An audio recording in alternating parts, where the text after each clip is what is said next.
Another lesson is, we had a lot of technical lessons learned, but the ones we learned about project management are even better on this. And one of the big ones is each of our IPT leaders that we had needs to be a little project manager in and of himself, with the responsibility and authority delegated to him. Responsibility and authority, we usually talk in terms of, someone is given the responsibility and the authority. Well, within NASA, what we tend to see is people given the responsibility but not the authority. And if you do that, people quickly learn which way is the path up to the top. And so they will subvert that responsibility and go right to the authority. Another lesson within first stage is getting the engineering community involved earlier. 1X was put together rather quickly. It wasn't even called 1X at the time, and the idea was up front that it would have little engineering oversight. That proved to be a bad assumption, and we should have known up front that was a bad assumption. Once we got closer to flight and delivering hardware, Marshall Space Flight Center management, obviously they got more involved, which meant engineering was going to get more involved too. So getting that engineering community involved earlier would have helped us later in the day. I mean, we had a lot of people that were getting up to speed. What is 1X? Having to go back and read requirements documents. Ideally, that community. There's always going to be turnover in the engineering community, but if you've got the same engineering oversight team essentially from day one following you all the way through your design reviews, through acceptance reviews, through your flight technician readiness reviews, it makes it a little bit easier. Within the Marshall organization, the interfaces between the contractor, the Marshall Engineering Organization, and the Marshall Project Office, I would say the roles and responsibilities of that relationship, again, if I were to be king of the world and had a chance to do it over again, I would do a better job of cleaning up and better defining what the roles and responsibilities were going to be, because it's nice to all say you're going to throw your badge on the table when you walk in and you're all one big happy family, but you still have to maintain that level of contractual responsibility as well and know where the boundaries are of where you end and the next guy begins as well, to maintain the proper protocol.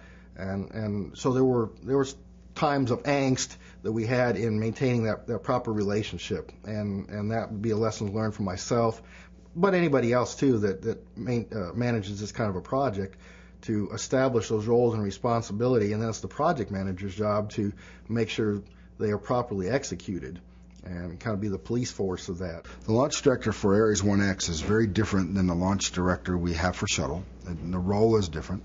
The role is very different than the launch director format we use for the launch services program.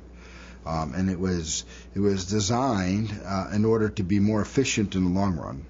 But we wanted to try it in this first flight test case just to see where the bumps in the road were, and we certainly found them. And so by going through that process, we learned the role of the launch director underneath the current shuttle program, is really that to bring the launch team to a point where we're ready to go launch. And then they report to the mission management team that the launch team is now ready. The mission management team is working independently, making sure there's no other issues that are out there, no other issues that the launch team may not be aware of, and then bring those to the forefront, and then we resolve those. And then in the end, the mission management team says they're not working anything, the launch can proceed. The launch director then takes the launch through the rest of the countdown and through T0. In the ARES 1X case, the launch director's role was moved up like a half a step, to say it was really the leader of this mission management team. We didn't call it the mission management team, we called it the launch authority team. But that launch authority team had the same kind of responsibilities that on the shuttle world we would say was the mission management team. Whereas this launch authority team had to understand what the risks to flight were, what the risks to the test flight were, what the risk to the range was going to be. Although the range makes those calls, we had to try to identify what those risks were. And if there was risk to the mission, then the mission manager, the program manager, and the launch director together had to make a decision about whether or not we should go try to fly that particular day. It's very new to NASA. It was very new to the folks that have been doing human space flight for many, many years. And so populating that and getting concurrence on how to go operate that became almost a full-time job for me for, I would say, about 6 weeks. And I did not appreciate that it was going to be that much of an energy. From a launch director standpoint, no longer was I waiting for an input from the program. I was part of the program making that determination. That was the key difference. We ended up going at the agency level to talk about those things, because that's where you're going to get the tech authorities to buy in to this plan that says, here's how you're going to all go off and buy risk. And again, I think the appreciation and for the next program is, if you're going to do something different than what the standard is and what we have been practicing, like in the human spaceflight world, start that population and that discussion much earlier with all the stakeholders, especially those that are external. We got buy-in from the program folks months before we got any buy-in from Tech Authority for Engineering and Tech Authority for Safety. And it took many, many iterations to try to get those two tech authorities to buy into what we're eventually doing. And we modified it. I won't say we eventually got them to the point where they totally agreed with what we're doing. That's an iteration process that we had to put in place. So for the future programs, whatever the future launch vehicles are going to be, the idea is your decision-making process, laid in countdown, needs to be understood and populated with all the right tech authorities as early as possible to get that buy-in. The way they organized the project early on, they asked for KSC involvement in certain areas like SE&I, developing the test requirements, developing the launch criteria, and not just being a member of the team like we are on shuttle. We are actually leaders of those teams. So I think that was, to me, one of the biggest lessons learned, that, KSC had the expertise to go do that. The agency relying on us for that expertise was actually a plus for the project as well, because we knew what we needed to test the vehicle, and we helped the designers actually develop those test requirements, and then that ended up, falling down to the actual work instructions on the floor. SE&I has a huge role. They have got to do the real integration. They've got to be a real technical authority on the whole rocket. And on ARES 1X, like I said, they weren't staffed properly up front. They were playing catch-up the whole time. If you staff them up front properly, and I would tend, for a future project, to actually give them probably a little more than they think they need. You always underestimate a little bit, because you're trying to be cautious. You don't want to be too large. I would tend to think, if I were a project manager in the future, I'd give them a little more than they think they need up front.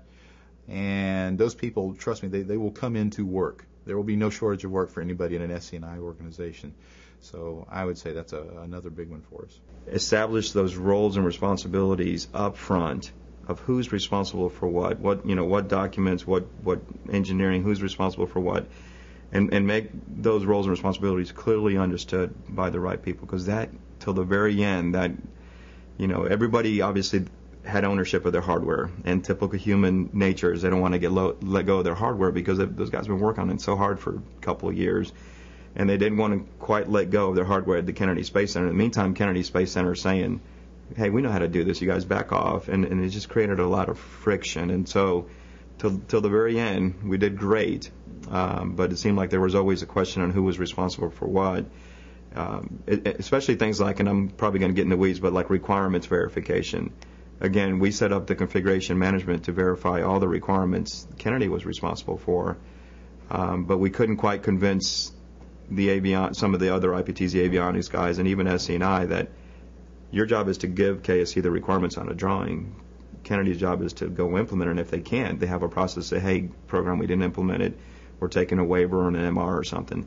For 1X, we had Glenn Research Center come down here and finish doing some of their work that they should have been done with at Glenn, and they didn't understand that processing hardware down here in the VAB when the shuttle's moving through is a lot different than continuing to process their hardware at Glenn when they've got pretty much full reign of their facility. So again, I keep saying it, but those roles and responsibilities in a perfect world, I don't know if that'd be smart to do again, because it just caused confusion, and it goes down to who's responsible for the configuration management. If their hardware's down here and they're working on their hardware, but they're in our facilities, we got to make sure they're safe.